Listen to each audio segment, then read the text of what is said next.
Takže poďte na to, chlapi. Ty nebudeš hrať? Nie? Klavinista sa rozhodol, že nebude hrať, ale bude hrať. Ale není klavír, ty kokso. Počúvaj, ale my nemáme klavír. Toto je trošku taký šáras, lebo nemáme pre klaviristu klavír. Toto je vymyslený sketch. Toto bolo s takou ošemetnou situáciou, že tu nie je klavír.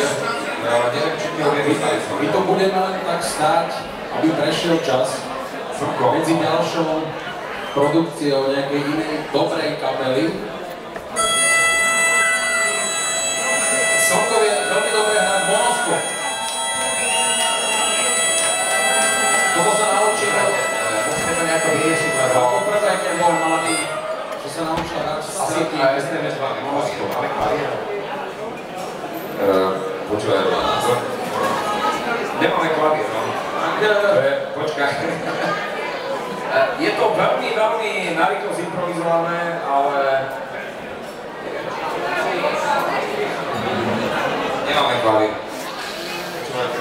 Ja som úplne spokojný, že som mohol vidieť tento podnik aj odtiaľto. Tak my nevadí.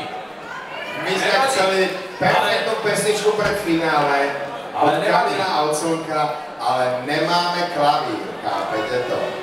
To je perfektné. Tak nám to nevadí. Nám to nevadí. Aký nástroj tu máme?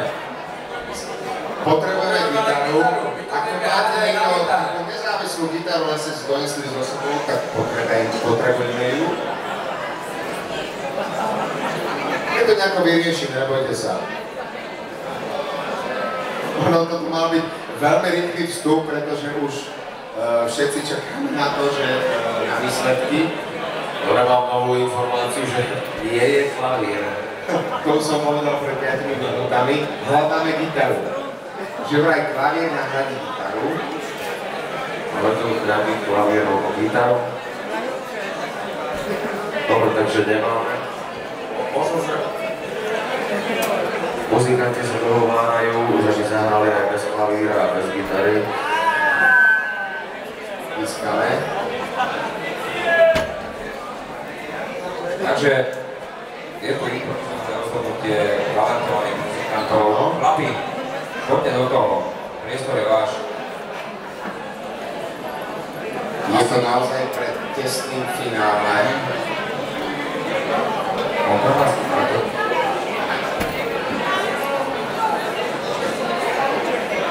Dobre, zostávajú čisté hlasy.